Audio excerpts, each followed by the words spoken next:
welcome to another episode of r/AmITheAsshole.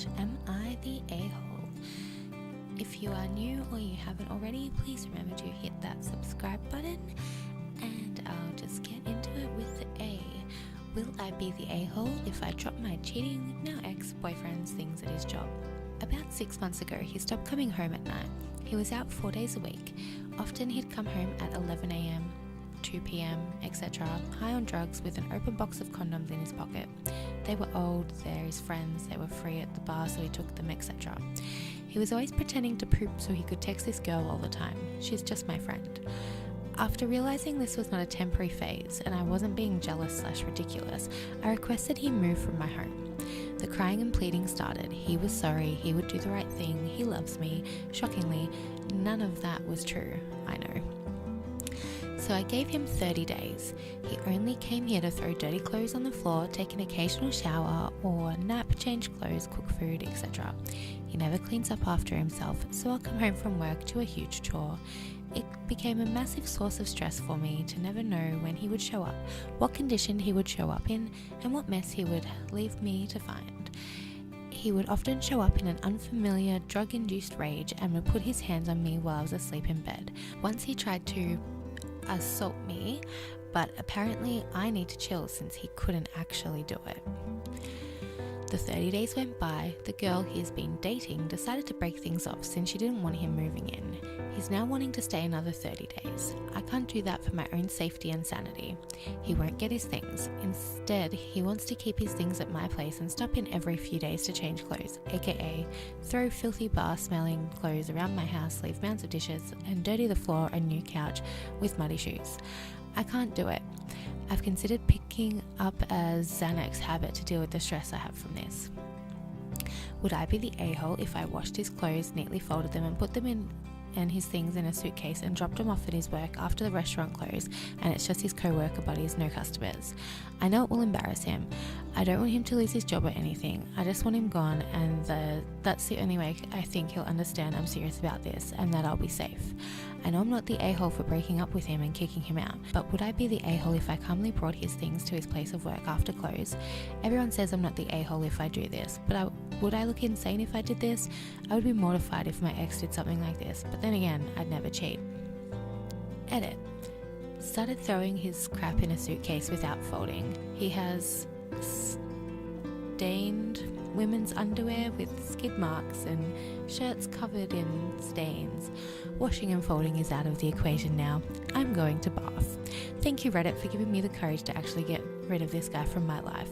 3 years down the drain, but at least I'm not dating someone that collects underwear with skid marks and cream pies on them. Definitely getting tested since this shows he hasn't been using condoms. Update. I thought I was being a huge a-hole by doing this. Reddit just gave me the strength to do something mildly a-hole-ish yet 100% deserved. I didn't wash or fold any of it. I've changed the locks, I've blocked his number, and I'm about to spend an hour getting ready so I look fine as hell when I drop his suitcase at the restaurant. I've decided to actually do it during business hours since there's less chance he'll retaliate physically or chase me.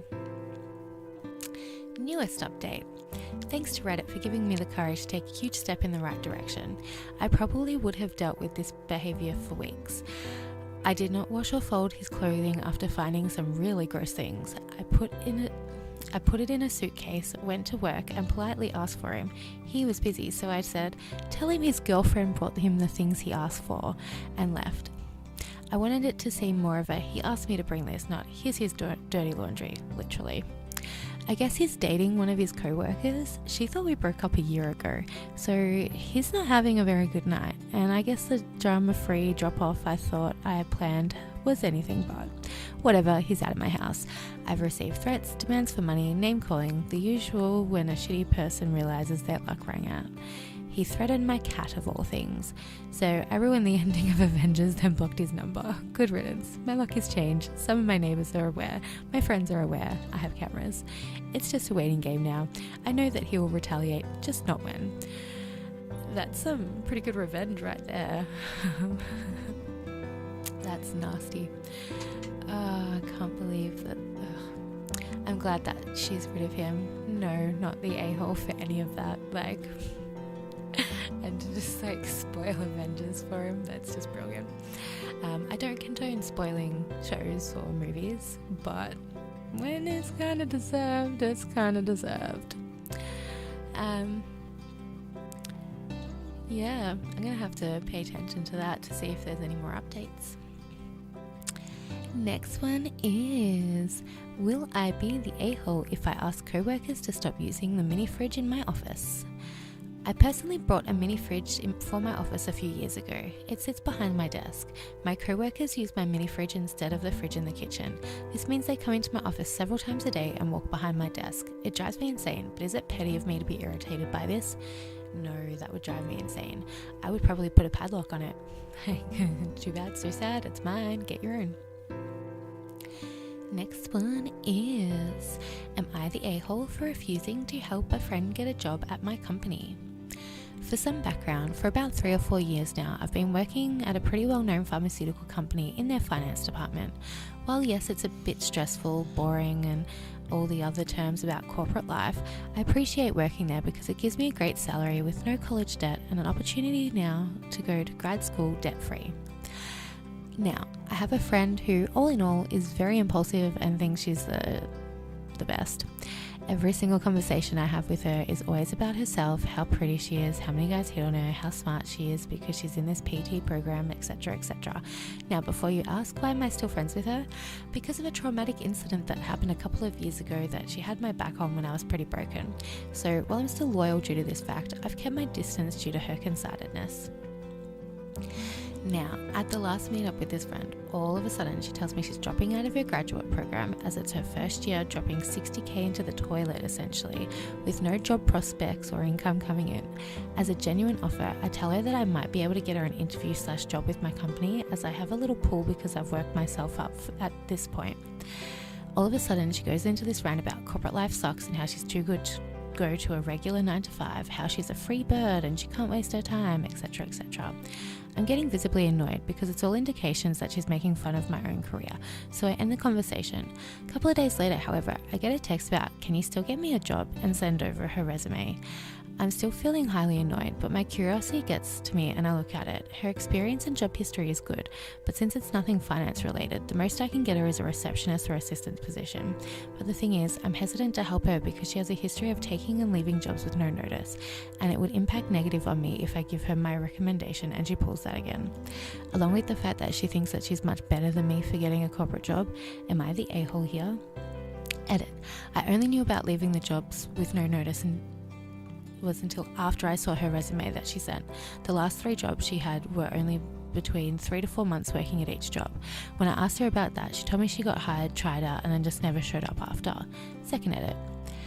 I'm pretty tired of people saying I'm the a-hole because I've broken a promise. I've never promised her a job into recommendation. I said I could help give her a chance, and she rejected it by insulting my corporate career. So I think it's pretty ridiculous to say you're the a-hole based on a promise that never existed.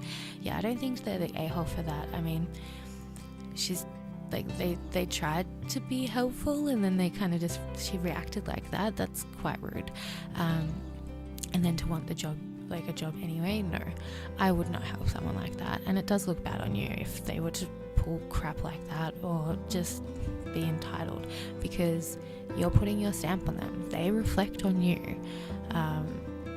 So maybe tell her about a job opening, but I wouldn't go any further than that, and I would not provide a recommendation. Am I the a-hole at getting upset at my husband for getting scammed? So my husband and I met for lunch and he got a phone call from a number he didn't recognize. Mostly we both ignore these types of calls because they're usually telemarketers and such, but he answers it. Anyway, he says it's our bank calling and our account has had fraudulent activity. My husband starts giving out his name, address, zip code. I vaguely remember the bank calling us before about fraud stuff, but I don't remember all the details being necessary. I whisper to him, sounds like a scam to me, and he ignores me and continues on. When he keeps telling them stuff, I tell him to not give them his PIN because a real bank wouldn't ask for the PIN. I'm ignored mainly, but he says something about how they're just trying to help and he wouldn't do that. I'm waiting, getting hungry and getting more suspicious. He asks if he can use the mobile app to check the fraud activity and they say no. At the point I'm super suspicious and I want him to hang up. All of a sudden he's saying his PIN out loud and telling them codes getting sent to his phone as if the bank would ask.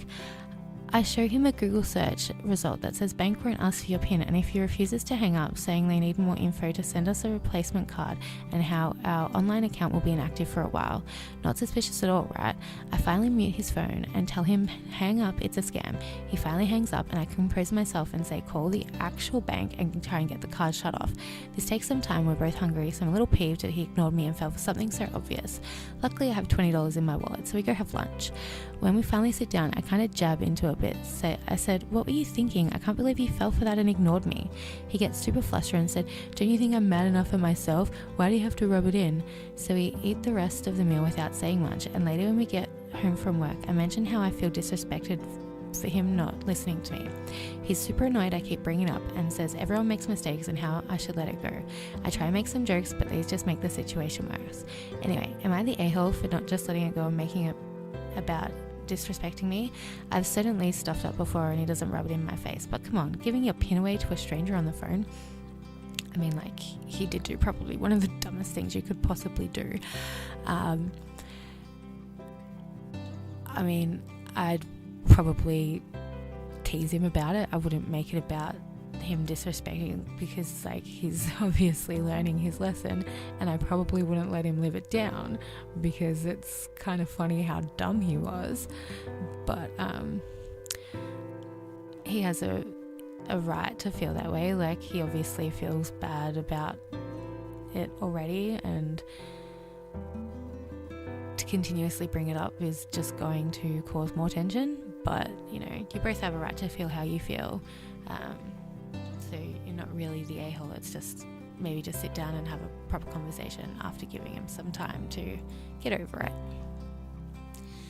And the last one for today is, will I be the a-hole if I rejected the essential oil that my mum gave me? Alright fellas, so I'm a 17-year-old dude suffering through my senior year in high school with moderate ADHD. It's not horribly bad, but I tend to be a bit jumpy and have a hard time bringing myself to do my homework. Since I have trouble focusing, my grades have been suffering and I really need to graduate. I've been taking medication, Vivance, to help me concentrate, and it's helped somewhat. My mum is still worried, however, so she came home today with a little surprise for me. I know my mum loves me very much and I love her with all my heart, but she tends to be very serious, so we are at odds a lot and constantly getting on my butt. Tonight, however, she came home very excited and smiling, not usual behaviour, and told me she had something for me. I just had a gut feeling it was going to be an essential oil, and sure enough, she pulled out a big bottle of In Tune by doTERRA, which is some kind of oil that's supposed to help me focus.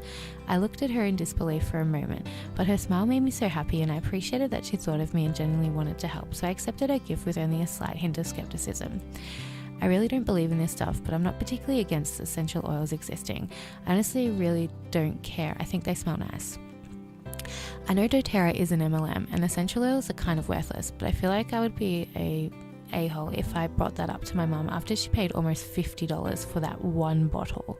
She did it out of love and in the end, and it's not going to kill me to roll some smelly stuff on me when I start homework. I feel like I would be the a-hole if I spat in her face by telling her I didn't believe in it and rejecting her gift, but I want to hear your points of view because I'm kind of in a state of cringe at the moment. Who knows, it might actually help.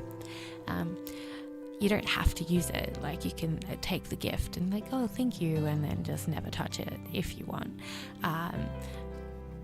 doTERRA is like $50 for a bottle. Like, that's probably a tiny bottle as well. Wait, like 10 milliliters. In Tune Roll-On Focus Blend, 10 millimeters, $57.33 AUD. Wow. Yeah. If she's really into essential oils and, you know, you want to smell pretty, maybe direct her away from the ridiculously overpriced pyramid scammy, suck your money dry cult, and point them to like there are some small businesses out there that do really good quality essential oils, where you're actually supporting a small business, not a pyramid scheme.